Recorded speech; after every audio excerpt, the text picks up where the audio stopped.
Welcome to Luca is a Billionaire, where the only thing I invest in is your answers. In this video, I will explain how to replace an upper ball joint on a Ford Ranger. Before you begin, always prioritize safety. Make sure your vehicle is securely supported on jack stands on a level surface. Always wear safety glasses and gloves to protect yourself from debris and chemicals.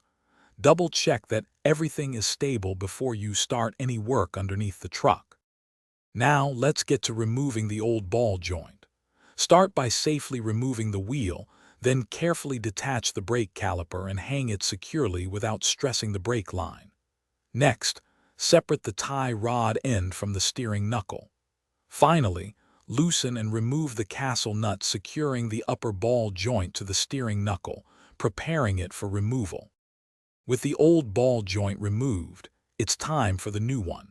First, thoroughly clean the mounting area on the control arm to ensure a proper fit. Carefully press the new ball joint into its position, making sure it seats correctly.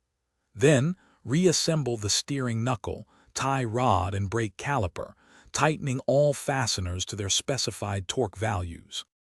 Once everything is reassembled, it's crucial to torque all nuts and bolts to the manufacturer's specifications for safety and longevity. After completing the replacement, a professional wheel alignment is absolutely necessary to ensure proper handling and tire wear.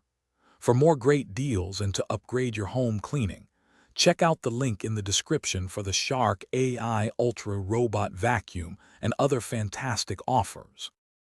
Thanks for watching and please subscribe. It's the best investment you'll ever make.